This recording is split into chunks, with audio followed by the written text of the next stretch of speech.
છોટાઉદેપુર જિલ્લામાં ફરી સામે આવ્યું છે રફતારનો કહેર। ગંગોડા પાસે અજાણ્યા વાહને બાઇકને ટક્કર મારી છે। અકસ્માતમાં જે ચાલક છે તેને ઈજા પહોંચી છે। ઈજા પહોંચતા તેને તાત્કાલિક સારવાર માટે ખસેડવામાં આવ્યો છે। અકસ્માત બાદ અજાણ્યો વાહન ચાલક ઘટના સ્થળ ઉપરથી ફરાર થઈ ગયો છે। તો છોટાઉદેપુર જિલ્લાની આ ઘટના છે કે જ્યાંથી ફરી એક વખત સામે આવ્યો છે રફતારનો કહેર। ગંગોડા પાસે અજાણ્યા વાહને બાઇકને ટક્કર મારી છે। બાઇકને ટક્કર મારી અજાણ્યો વાહન ચાલક ઘટના સ્થળ ઉપરથી ફરાર થયો છે। ગંભીર રીતે ઇજાગ્રસ્ત થયેલ બાઇક ચાલકને હાલ તો તાત્કાલિક જ હોસ્પિટલ સારવાર માટે ખસેડવામાં આવ્યો છે અને અકસ્માત સર્જી અજાણ્યો કાર ચાલક ઘટના સ્થળ ઉપરથી ફરાર થઈ ગયો છે। તો ગંભીર રીતે ઇજાગ્રસ્ત છે બાઇક ચાલક, હાલ જેની સારવાર ચાલી રહી છે।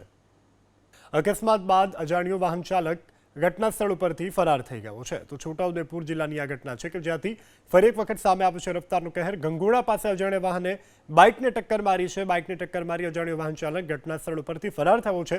ગંભીર રીતે ઇજાગ્રસ્ત થયેલ બાઇક ચાલકને હાલ તો તાત્કાલિક જ હોસ્પિટલ સારવાર માટે ખસેડવામાં આવ્યો છે અને અકસ્માત સર્જી અજાણ્યો કાર ચાલક ઘટના સ્થળ ઉપરથી ફરાર થઈ ગયો છે।